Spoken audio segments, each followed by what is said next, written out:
Very good morning to all of you again. Nice to see that so many of you have opted to come for this session on death, bereavement, because many of us try to run away from it.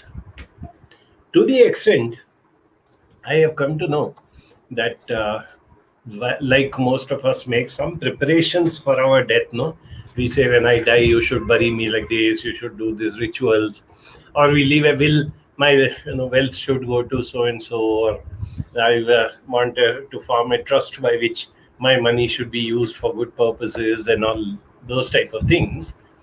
My I came to know that there are some billionaires in USA who have formed trusts, whereby the moment they die, the medical people come and take over their dead body and immediately put it in something called some minus 273 degrees or something like that. Don't ask me the technical part of it. Apparently, when you freeze something to that level, all organisms sort of, stop decaying or stop growing and things like that. So 1 hour later, 1 day later, 1 month later, 1 year later, the body remains exactly as it was at the moment which this person died. Fine. Now what? Why are they doing it? Because they have a hope that one fine day, medical science will advance to so much that they will know how to bring dead bodies back to life. So if my body is already preserved and kept in that wonderful position, all they will have to do is to use that latest medicine or whatever has been invented, inject it into me, and I will open my eyes and say main kahan hu, and I am back in this world. Scott Peck wrote something very interesting about that. He said that 100 years down the line, if I am brought back to life like that, and I walk back home, and I realize that my great great grandchildren have inherited that home and they are living happily over there, and they've never met me, they have hardly even heard of me, they don't know anything about me except some vague stories which were told about my wealth and things like that. And here I am walking in and saying, I'm back for a second innings, please hand over everything to me. Probably one of them will take a hammer and knock me on the head and make sure that this time I am sent straight to the graveyard. I'm telling you this just to show you what thoughts we have about death. Coming closer home, I keep coming across a lot of people whenever we talk about anything to do with death. Their first reaction is, Arey yaar. In Hindi, they say, Shubh Shubh Bolo. What do you mean, Shubh Shubh Bolo? Don't talk about death, please. I don't want to hear. Let's say I'm talking about something as simple as making a will. Do you know that today making a will has become a very simple process and an undisputed process? Yes, I know cryonic is the word that they are using. I'd forgotten about it. Right. So now, if I just make a will, what do I have to do? I have to probably pay a small lawyer 1,000, 2,000 rupees. He will draft a will. In that will, you don't have to go into minutest details. All you have to say is, whenever I die, be it tomorrow or after 30 years, whatever are my assets should go to XYZ. You want to give it to one person? Straight, everything goes to that one person. You have two, three family members and you want to divide it equally or something, you can say, okay, 50% to my wife, 25% each to my two children, or something like that. You can, just put that down. So whenever you die, whatever may be the asset, they will go. Okay. Now, even a simple thing like, okay, I have a house. Now, my wife is supposed to inherit 50% of the house, and my son says that no, my 25%, I want to encash that. So, what do you do? So all I have to do is to appoint an executor to the will, somebody who is a professional, somebody whom I trust, and and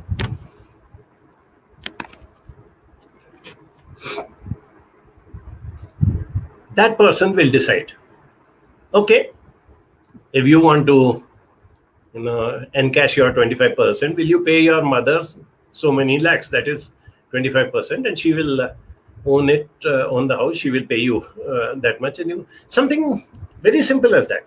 Even this process of making a will, once the lawyer has made it, you have to go to the registrar office probably for an hour or so and register that will. Now the advantage is that when you register the will, your photograph is taken, your thumb impression is taken, the photograph and thumb impression of the witnesses is taken. So unlike earlier years where wills used to be disputed, people used to say, no, old man was dying, he was not in a correct frame of mind, somebody forced him to sign some papers or something. All those days are gone. However old the person is, he has walked into the registrar office, he has sat down in front of the camera, he has put his thumb impression, he has signed the document, and the witnesses say that yes, he was there independently on his own, nobody was pushing, pulling, or holding a gun to his hand, so nobody can dispute it. Why I'm telling you this is that today we're talking so much about death, but yet I come across innumerable people who have not made a will. If you own any landed property, that is, house or building or land, then 100% you should get a will made.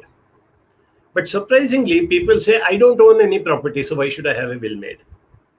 You may have a bank account with 20 lakhs in that bank account, but not a very great amount or something. You need that money, you're using it, and you have it.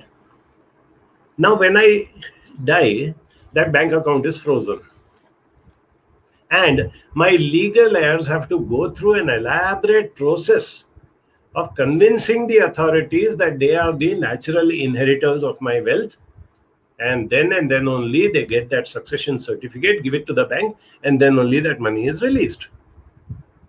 But if I have a will ready-made saying that all my assets, my bank balance, everything should go to my wife, let us say, and I also put her name as a nominee for the bank account, within days my wife can start operating that bank account. At a time when people are going through so much of turmoil, when I die and the family members no longer there, at least the financial aspect should be taken care of. The emotional aspect itself is quite a challenge.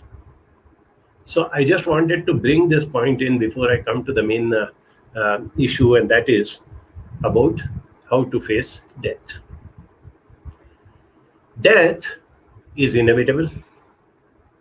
There's a light-hearted proverb which says only two things are guaranteed in life: death and income tax.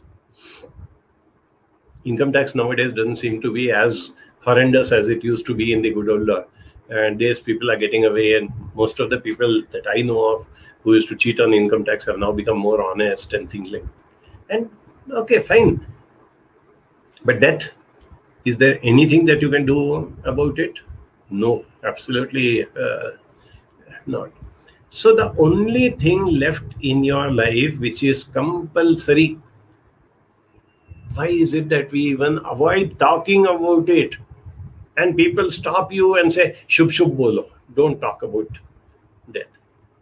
And this has become even more relevant because earlier, barring one odd person who used to have a heart seizure and a failure of the heart, and in moments the person would die, or a person who would die of, let's say, an accident somewhere on the road and things, these sort of incidents. Barring that, most of the natural deaths took place by way of a deterioration process. So the person fell sick, either his kidneys or his liver gave way, or his heart was giving a lot of trouble, or he got some ailments like cancer or something. Those sort of issues happened, and that helped us to mentally reconcile to know that yes, this person has got, let's say, cancer, and we did the treatment, but the doctors say that the cancer has gone into the 3rd stage and 4th stage. Chances of survival are not very good. Even out of that, miraculously, people do recover, no doubt about it. I have seen people recovering from severe cancer cases and getting back to normal life. But in case death does take place, mentally you are a little more prepared for it. Now, what has happened with this COVID? One is we don't know whom it hits. Despite all the efforts by our government and our healthcare people, we just don't know whom it is going to hit. We are told don't step out of your house, do that SMS, that is sanitization and a mask and social distancing. They used to say do gaz ki duri, keep 2 meters distance. Now somebody has come out with this thing that it can travel 10 meters. So the next thing you know, you will have to keep 10 meters distance even of your family members. So you want to give a hug to your husband or your wife, you better do it from 10 meters distance. Anyway, I'm not trying to make the issue lighthearted. What I'm trying to say is that we just do not know whom COVID will hit. It is happening to the most unexpected people. There was so much hue and cry, protect senior citizens, protect senior citizens. I know of innumerable senior citizens who did not take the precautions 100% which were to be taken, and yet either did not get COVID, or even if they got COVID, they just breezed through it and nothing happened. On the other hand, I do know of youngsters who got COVID. And out of those youngsters, I know some who actually passed away. Now, that is the reason why we are here today, to look into this very unusual angle, that I look around and see my family members, my loved ones, my neighbors, my best friends, so many people around me. I don't know whom COVID is going to hit next. And the media is making things much, much simpler by hitting you on the face about the number of people who died, number of people who tested positive, the positivity percentage rate. From yesterday to today, how many people increased? So whether you want to get away from it or not, every day you are bombarded with this thing of how many people are dying of COVID, how many people are getting COVID. Here I have one little complaint, I may say. The emphasis on people who are recovering is hardly there by the media. They just put in a figure saying yesterday 32,400 people were discharged, saying that they are now COVID negative. That's all. But they are not telling us that out of all the people who get COVID, something like 99 point something percentage of people are not dying. See, that's the interesting thing. While it looks very horrendous, Bangalore city, yesterday 162 people had died. Today 194 have died. Ooh. But do you know how many people in Bangalore city die of accidents? Of course, now with the lockdown, there may not be. How many people die of incurable diseases?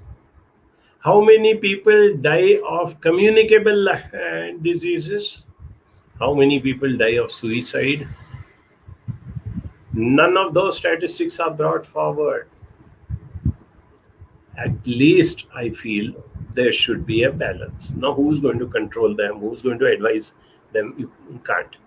But I would definitely like to advise you, who has taken this interest to come on to this webinar today. Please keep away from this media thing.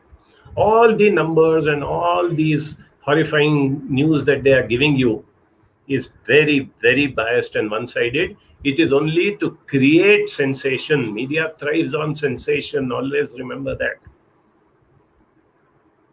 One poor child gets raped somewhere, and the media is full of that.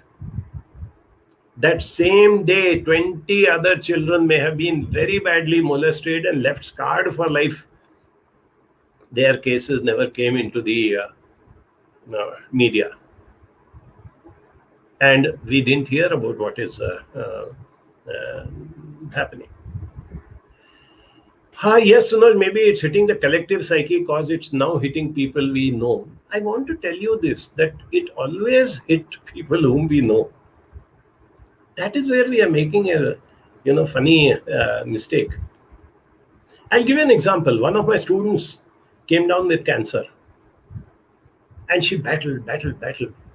1 year the treatment process went on, and she recovered, and we were all celebrating.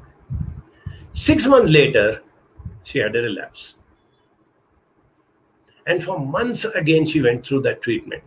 Finally, doctor said nothing can be done. So she was left only with palliative care. Suffered, and died.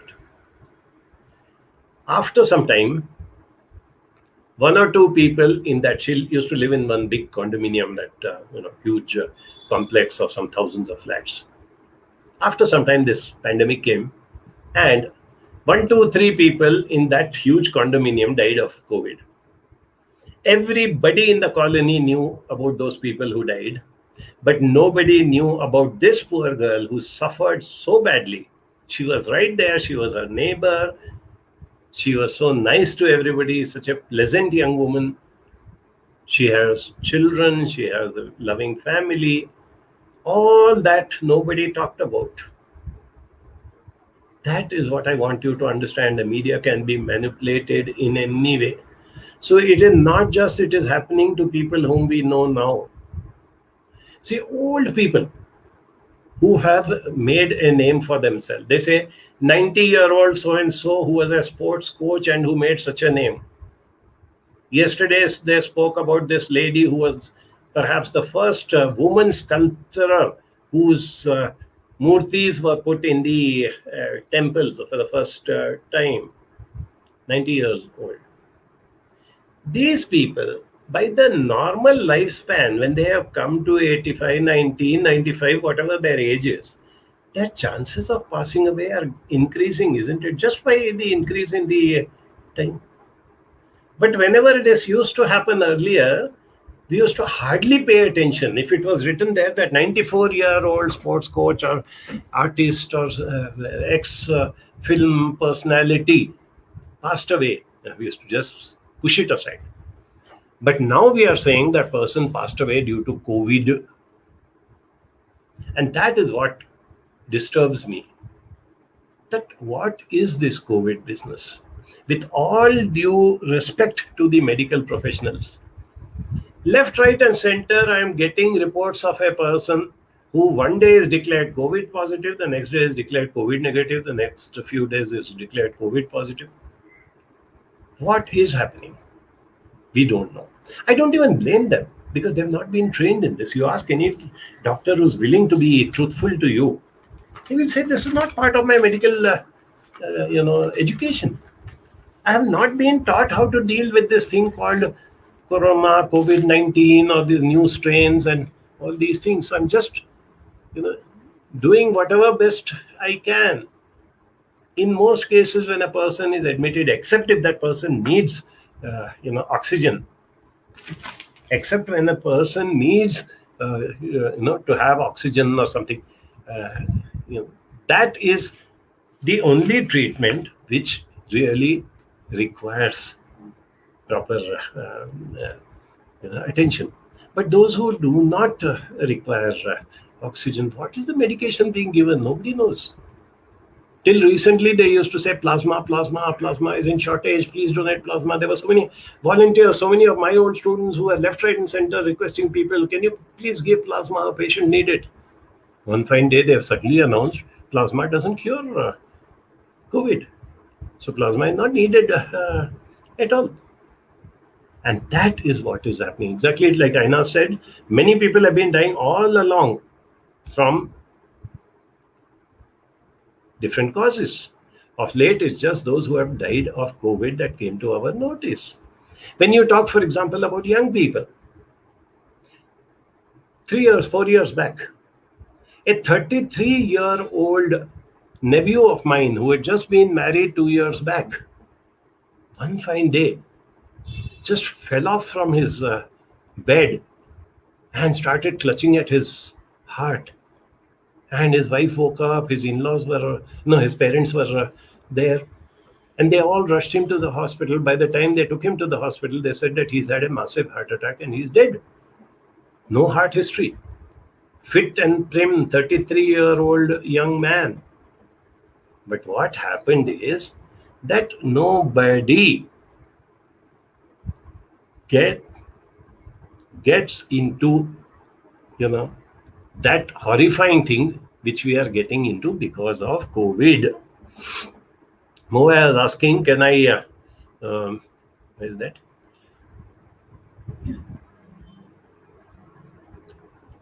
Can I watch this later? Would the video be available? Yes, definitely the video is available because it is on Facebook. So it remains, you can log into the Facebook of Banjara Academy. Tell your friends who have not been able to watch this at this juncture, but who are interested in the topic and who feel they can benefit from thing. Yes, now we come to a very important point, which Leela said, the fear of death is more worrying than what is happening. Fear of depending on someone. You are far more dependent on someone if you get any other ailment, because you become bedridden, you have to go for continuous treatment. Let's say my kidney fails. For your days, months, years, I am dependent on others. Even if I have a heart attack, doctors tell me, now you can't move around, you can't climb stairs, you can't do this, you can't do that, and I'm dependent on others. If I get cancer, I'm dependent on others. But why? And in COVID, the beauty of it, sorry if I'm sounding very harsh, in COVID, most 99% of the cases I know just went off without even saying bye-bye to their near and dear. So where is this fear of becoming dependent or something? We are creating these sort of things. Shalini is asking how to give a closure to people whose family have lost someone very young and they have not been able. Yes, that is the main point that I'm going to come to in a minute or two. But one or two important things that I want to emphasize on is that it is not just the fear of COVID, but the general phobia and fear which has engulfed society. I still remember many decades back in the city of Bombay, there was one man who apparently in the night would be killing people who are sleeping on the footpath. He would take a stone or something heavy which was lying over there, and he would hit the person on the head and crush his head and kill that person and walk off. And every second, third, fourth day, one such case was taking place. The total number of people that he killed, my memory is not very clear, but I think there were about 12 or 14. In a city like Mumbai, which even at that time had 1 crore population. But the entire city went into a shock. 9 o'clock in the night, a child is stepping out to chat with his friend. No, don't go out. Come. Somebody who's returning late from office, the wife is getting very disturbed. Hey, Baba, I'm traveling in a car. I'm going home. I'm not lying down and sleeping on a footpath. All the people whom he killed were very poor footpath dwellers who did not know what is happening. They were sleeping peacefully, and this man picks up a huge stone and kills them. Whatever was the reason, and this and that, he was never caught, so we couldn't know why he did all that. But I'm just trying to give you an example of how phobia takes over. For days together, the whole city went into panic. This is what is happening today, not in the city, not in the country, but in the whole world. Okay, I have a very good quote by Michael de Montaigne when he said, if you do not know how to die, never mind. Nature will give you full and adequate instruction on the spot. She will do the job for you neatly. Do not worry yourself with the thought. Beautiful words, isn't it? Okay, now we come to, as I told you, the most important part of today's session. When a bereavement takes place. Whenever you come to know that somebody has had a bereavement, and more so, as Shalini said, somebody who is a youngster, if they've lost a 95-year-old relative, at least it's easier to accept it. So if somebody is in that situation where a death has taken place, I have some very simple tips, and I have listed them down, and I'm sending it as an email to whoever asked for it. If you want to have it in detail, you can just send me an email and I'll send it to you. But just to tell you what the thing is all about, first thing is get control over your own emotions. Do not try to reach out to the bereaved person when you yourself don't know what to talk, how to talk, and you may confuse and you may hurt the person even more. So go to somebody with whom you can cry out, you can be there with that person, or whatever means, do prayers, whatever suits you most, and ensure that you are at peace with yourself. Your emotions are under control. You go through that process that yes, so and so's relative, so and so's son, so and so's family member died, but I am going to reach out to that person fully in control over myself. Then, if the lockdown is lifted, I would definitely prefer go there face to face. Nothing like giving support physically, personally. If the lockdown is in effect, you'll have to use either the phone or the message or email or whatever. If the person is not very close to you, identify and tell. When you pick up the phone and say, oh, I came to know about your sister and I felt so miserable, that person is in such a daze that doesn't even know who's calling up. So I would pick up the phone and say, I'm Ali from Banjara, and I came to know that you lost your sister. So the person connects up, the person who's going through that, bereavement. Then ask, is this the right time to talk? Sometimes the person is not in the mood. When you ask this, the person says, yeah, it's okay, but can I call you back? Then again ask, would you like me to call at any particular time? Or tell me any other time, I'll call you. If the person says, yes, call me after 4 o'clock, okay, you had it. If the person says, no, I will call you back, respect. Do not force yourself on the person. For whatever reason, the person does not want to share with you at that particular moment. The next thing is, do not presume emotions. You must be feeling very sad about this. We don't know what the emotions are. Do not tell the person what emotions he is going to. Ask me, what exactly are you feeling? How are you feeling at present? Be very sensitive for tone, for intonations. If you're not on the phone, send message. Supposing that person says, thank you, right now I'm not in that frame of mind, I'll call you back. Give a reasonable, decent gap and send a message. I felt that I should extend myself to you at this time when you are going through these sort of things. Ask if there's anything that I can do to help. Even if it is the smallest thing, please tell me, I am there for you.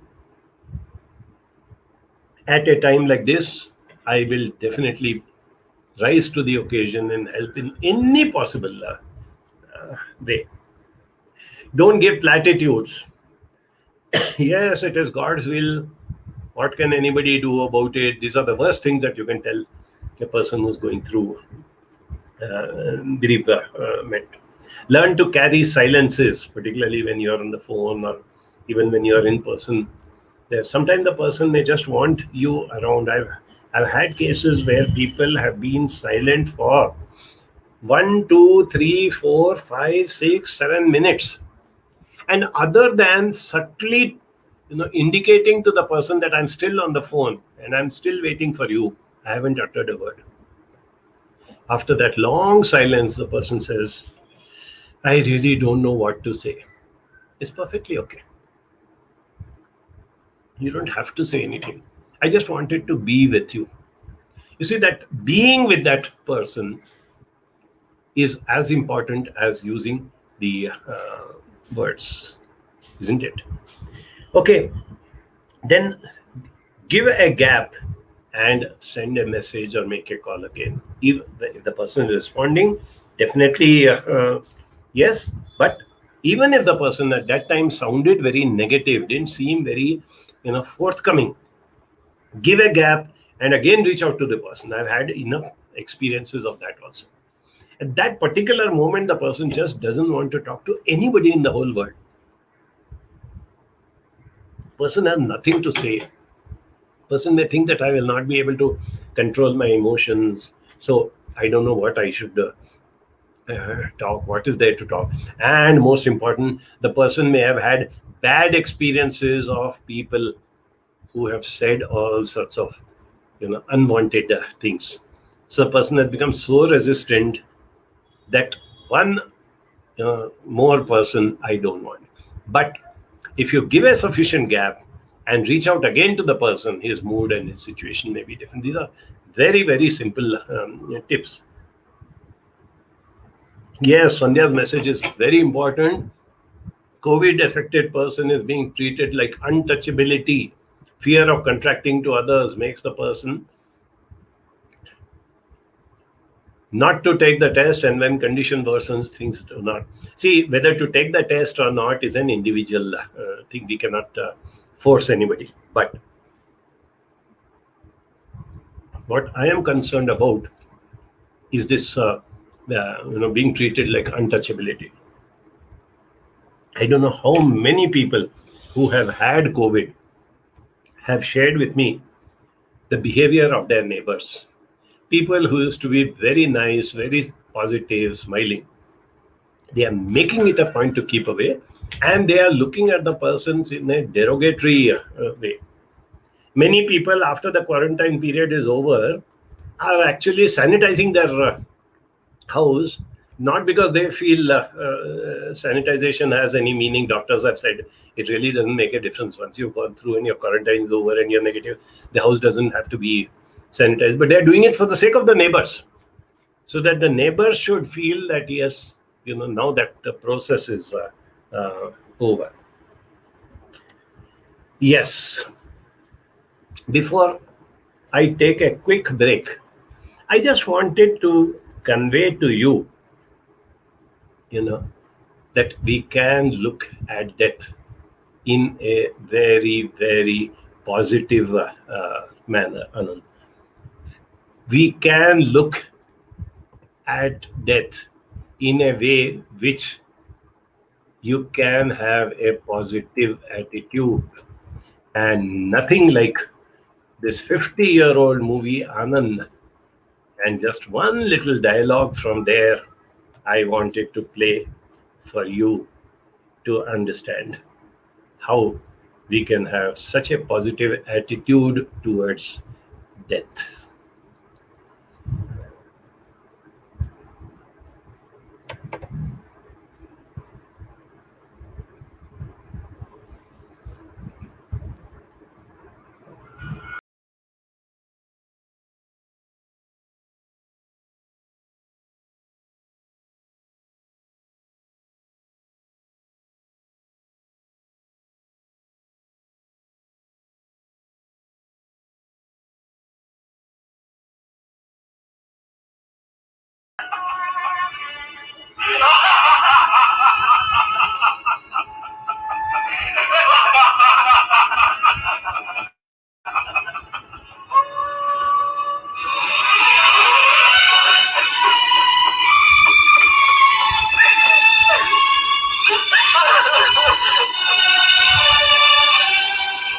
आनंद मरा नहीं, आनंद मरते नहीं।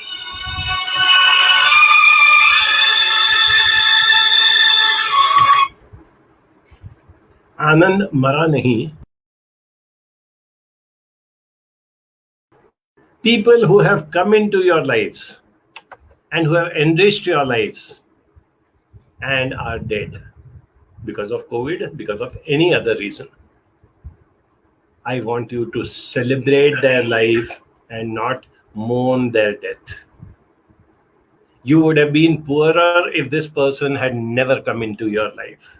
So celebrate the fact that they came into your life, they were with you for so many years, they left behind such wonderful and happy memories, and they enriched you, they left behind a legacy, they've taught you so many things. And maybe in that dying also, they have taught you something to look at life in a better perspective and to not, keep chasing the rainbow, as we say, not get caught in the rat race and all that. So for that, can I request Purni to just take over for a minute so that I can stretch out?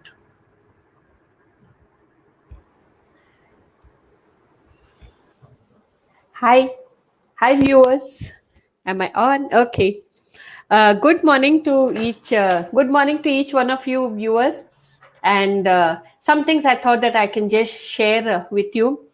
One of them being that there, as you know, this important topic has come up. There have been people who have, lost their loved ones, and in that regard, I thought I'll just share that we have been a part of BBMP from Banjara Academy, and we have reached out to hundreds and hundreds of people during these COVID times to a ward which had many hospitals, and we had a fleet of nearly 20 odd volunteers who were there receiving these 100 calls round the clock at different points of time.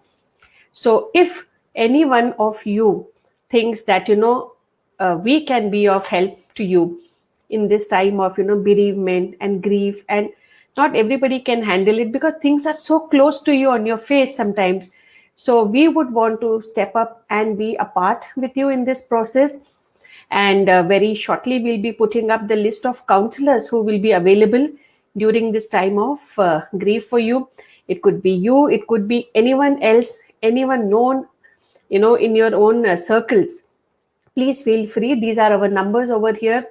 Kanmani, Purnima, Sonal are the names of the counselors whom you can please feel free to call. For some reason, if we don't pick our calls, if you are in a program or something like that, leave a message and we can choose a comfortable time for you and us to call us back.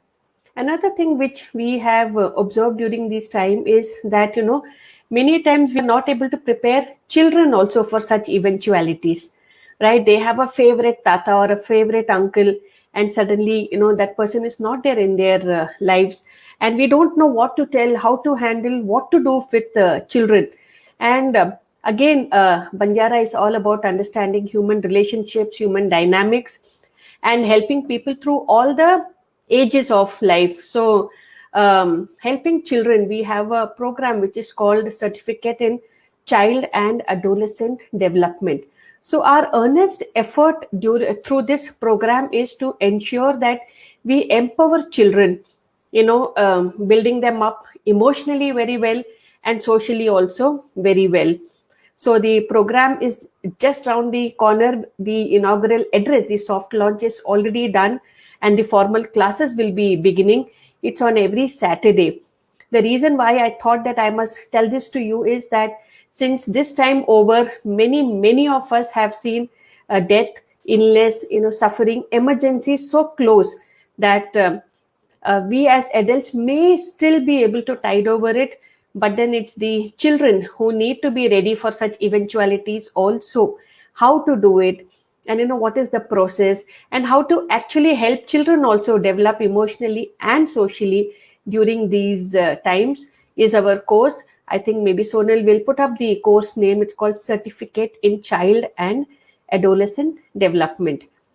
And another thing which I wanted to share with you is that so many of our elders, they have been cooped up in the houses, right? And in fact, so many youngsters have ensured that they themselves don't go out, so that they are not a threat to the adults, which is, as a thought, a very good thought to have. However, how do we help these the people of the mighty 60s, as they call it, or the sweet 50s, as we call it? How to help them to face their sunset years, how to enjoy their sunset years?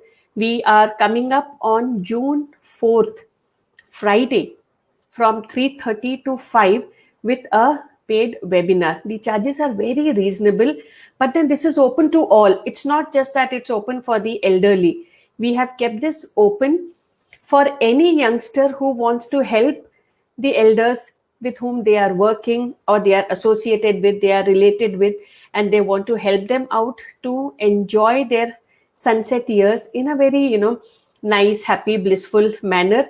We are going to come out with that. so to say that COVID life goes on.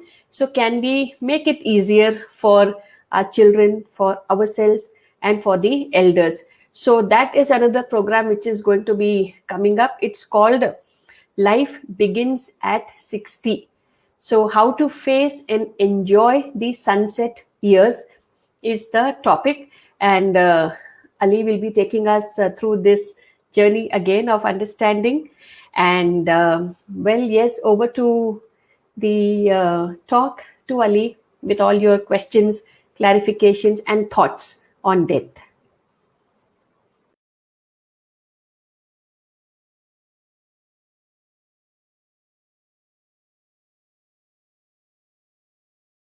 Doors, what many are saying. I had read a very interesting story of this character called Mullah Nasruddin. He said there was this gentleman, a very rich gentleman, who one day had gone to the big city 100 miles from his house to do a lot of purchases in the market.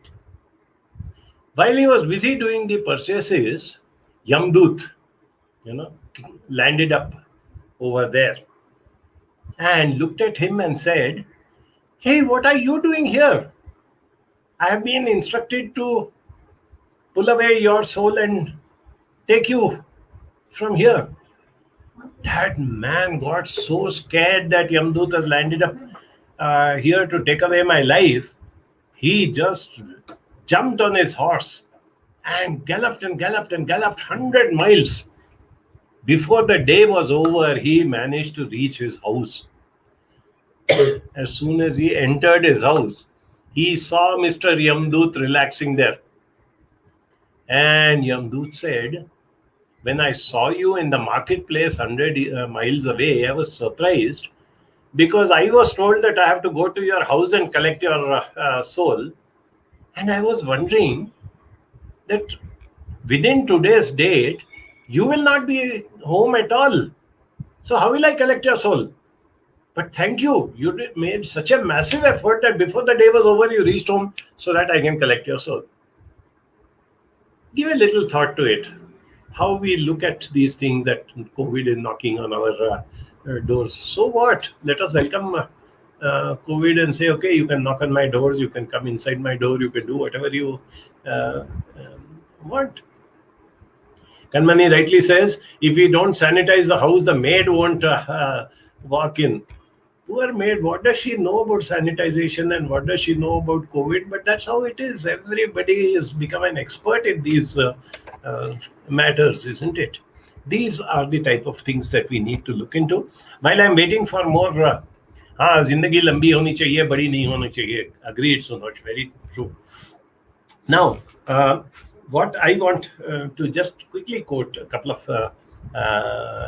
things. One minute. Pushpa has a very nice thing to share with us. It is for this reason that we in our society formed a group to provide meals for the houses affected with COVID so that they get some respite and do not feel like untouchables. Hats off to Pushpa and all her friends and neighbors. I know so many people. I've been hearing these very heartwarming stories. Pushpa has done it for the neighbors in her society. I know of people who got COVID, particularly some senior citizens, and out of the blue, they got a telephone call from a total stranger saying that we are a group of people providing meals. Can I please make a meal and get it for you? What are your preferences? Including that, what are your preferences? And they saw to it that fresh, hot meals were served to those people. See, this is what happens, whether you like it or not. When a calamity like this strikes, the best of human nature comes out and the worst of human nature comes out. We are talking about death. I was so impressed to read about two young girls, 20-year-old girls. One is a medical student and one is a final year student of Bachelor of Social Work. These two young girls landed up in their cemetery of their community, and for days together, they would be sitting near the gate. The moment a dead body is brought in, and people are scared, family members don't want to come, municipal fellows are doing the thing, they would reach out to those people. They would see that a proper cremation, whatever has to be done, is done. They would even take videos and send it to the family members. Here we are telling our children, don't go out, don't do this, don't even go to school or college, don't. And imagine these two children, what big risk they have taken. These are the heartwarming stories that are happening. Normally, as a 20-year-old, you yourself will be so scared of death, of dead bodies and things like that. Yet, these people have done it. Okay. So, as I was telling you, you must have all heard of Jiddu Krishnamurti, a great thinker he was. He was once asked, what is the most appropriate thing to say to a friend who was about to die? Jiddu Krishnamurti answered, tell your friend that in his death, a part of you dies and goes with him. Wherever he goes, you also go. He will not be alone. And this you can say not just to a person who's dying, but to his survivors. If I have lost my family member, and if you come and tell me the same thing, that in the death of your family member, a part of you has gone with him, and wherever he goes, you also go. He will not be alone. Another very fantastic quote that I came across, very touching. It says, when I die, don't come near my dead body, not because of COVID. My hands will not be able to come to wipe your tears that time.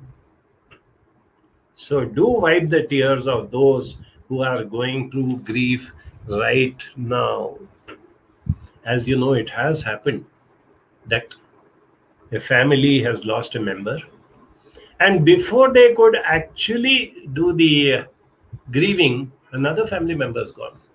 So many family members have had more than one person within few days. They were not given an opportunity to grieve for the dead person, and another death has taken place. This is what I want us to understand at the practical level. What is it that we can do? Vinita says, some of my close friends have lost one of the parents due to COVID, and I have been talking, rather listening to them as and when they feel to talk. But they are finding it very difficult to accept. So I also just don't know what to say. Vinita and all the others who have done DCS, please recall what I had said. Whenever in doubt about what to say, don't.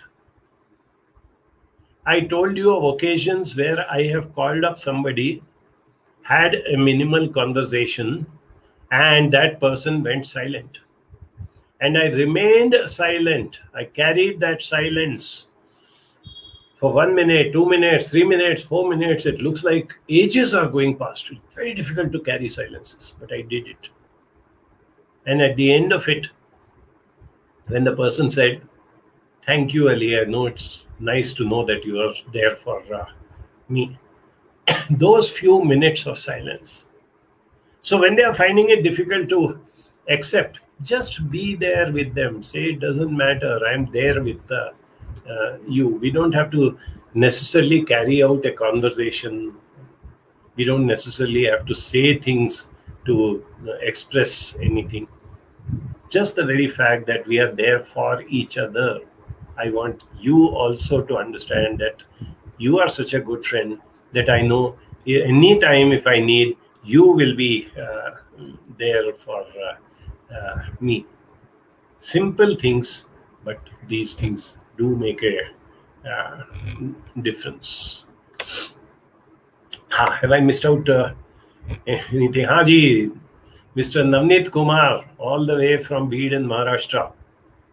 रोते हुए आते हैं सब, हंसता हुआ जो जाएगा, वो मुकद्दर का सिकंदर कहलाएगा. That is something which I've always yearned for. That's something which I've always believed in. That death is so inevitable. And जब हम पैदा होते हैं तो हम रोते हुए आते हैं ना. If we are not crying, then the pediatrician gives one whack on our bottom and makes us cry. But when we are going, let us go happy.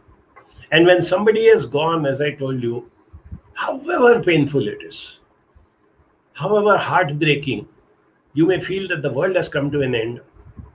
But let me tell you, if you develop that attitude of cherishing that person's existence in your life, it makes a world's difference. Now, along with that,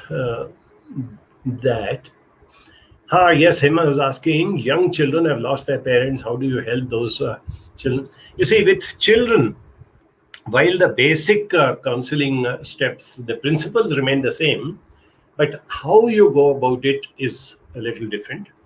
And two things. One is the age of the child. If it's a very small child, if it's a slightly grown up, if it's an adolescent, the methods and all that are a little different with each of them. The other is you have to help those children by first understanding and identifying the emotions that they are going through. That is very important. So you can't have a one size fits all. You can't say, oh, this is a 10-year-old child, lost parent, so this is what I'm going to say. I'm going to ask. I'm going to make the child talk. And depending on what the child says, we are going to respond to it. Now, you have been given the phone numbers of our counselors, which included Sonal. As you know, Sonal is the person who deals primarily with children. She has got tremendous experience. So anybody, if you specifically have a case where you say that here is a case where a child has lost a parent and I want to reach out, I want to help that person, please talk to Sonal. She will guide you how to go about the thing. Dipti says, what do you tell people whose loved ones are suffering in the hospital and they do not know if they are going to get through it or not? For days on end, the person is in the hospital and not knowing is more difficult than what the person is going through. What words of comfort will help at this time? Here again, you know something, Dipti? We are separating out COVID as though illnesses and major threats to life have suddenly come in. For years and years and years, I have been interacting with cancer patients and their families. How many cancer patients I know who are in hospital, the doctors are almost giving up hope, and the family members are getting desperate. They are trying for miracle cures, they are trying to go for prayers. Nothing seems to be working. The basic principle remains the same. I don't know why from the time this COVID has come up, we are trying to treat it as something very different. The same principles apply when you have anybody who is sick and the sickness is so intense that there is a threat to life. That is what is taught in palliative care, right? Palliative care is where care takes over cure. When you know that there is no cure, we help the person with whatever at the emotional level that we can do. It is also added, the problem here is that we can't see them. We are not allowed to meet them. Yes, even that has been happening. I have worked in ICUs where people have gone in for severe treatment, not for COVID, whatever may be the reason. Person is so sick that he has to be shifted to the intensive care unit, maybe put on a oxygen or ventilator or whatever. As a doctor friend of mine said, ICU is a place where the doctors tell you, I see you, you don't see me. I do whatever I am doing inside. You're not even allowed to come inside and see the patient. That has always been there. That's what I'm saying, that anything to do with COVID, we are thinking that this is the first time that it has happened. Left, right, and center, I've come across cases where a person has been put in intensive care, the person is on ventilator, the person can't even talk. Even if you're allowed to go in, you have to just stand a few feet away and look at the person. Person may be either sedated or semi-conscious, but either way, if the person is on a ventilator, the person cannot talk to you.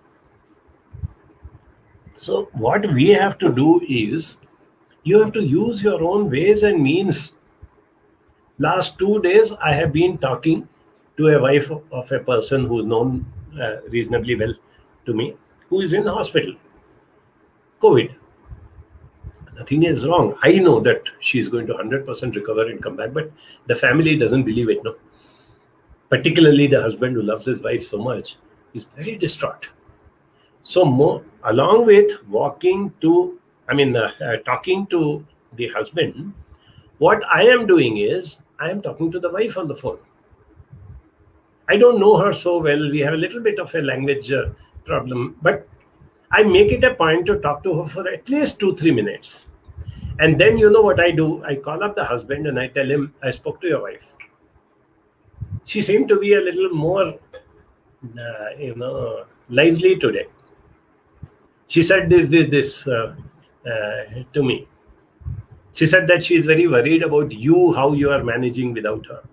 And you see how much of a pep it gives to the husband, coming from a third person who's not even their relative or very close person. And that brings me perhaps to the last question by Surekha. How does a person deal with survivor's guilt? That is again an issue that has to be looked into, because if, let's say, I die recently, Sonal was telling me about her, a business associate of Neeraj, very elderly man who lost his 50-year-old son. Now imagine the survivor's guilt. He is 80 plus. And he feels that my comparatively young son, who was fit and fine, who had his whole life ahead of him, is gone. And what am I sitting here and doing? But the basic principles remain the same in survivor's guilt as they remain anywhere else. That is, focus on the emotions of the person and make the person talk. Come out with specifics of what. Don't just put a label called survivor's guilt. If you are feeling guilty, you're feeling guilty about what? To what extent? Along with guilt, what are your other emotions? These are the things to be looked into. Before we close, I just wanted to bring out a very, very important point which everybody seems to be ignoring. Death is taking place because of COVID. And deaths are being, splashed all over the place in the media and social media. But in the long run, I want you also to become aware and work on the issue of deaths of livelihood. You and I may be able to survive somehow or the other. We'll sell off some assets, we'll take loans, we'll do something. And even if the COVID lasts for one more year, we'll survive and bounce back. What about the people who are living on a day-to-day life? So, death of livelihood, it can lead to so many things. History has recorded that. People turn to antisocial activities. People become violent with their family members. People become alcoholics. So death of livelihood, particularly among the poor. A petty shopkeeper whose shop has closed down, the landlord has thrown him out. A daily wage worker who has absolutely no work because lockdown is being extended continuously. A footpath dweller, all migrant labor, all these people. The other thing is I am concerned about is death of extended relationships. Somehow I am feeling more and more that we are now confining ourselves to our very close immediate circle. Majority of us are not reaching out beyond that. People with whom we used to chat, we used to go and meet, we used to go for a walk together, we used to meet up in the club, we used to Yes, physically you cannot meet, but that does not mean that you have to completely ignore them. I've been asking people, and I'm told that there are a lot of people. When they speak truthfully to me, they tell me, "No, I haven't called up that person at all. I haven't communicated with all these people." So, death of extended relationships is going to make you take one step towards one more epidemic which I have been warning about, and that is loneliness.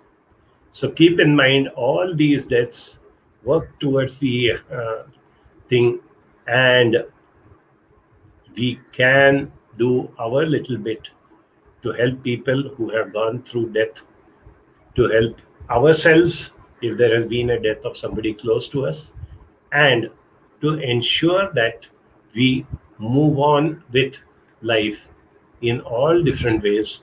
Nobody can predict how long this is going to be. Nobody can predict how many people will die. It's okay, it doesn't matter. But life will go on, and I wish you all the best. Thanks for a patient listening, and I shall see you again next Saturday with a very positive topic, that is 30 days towards a better life. Bye bye.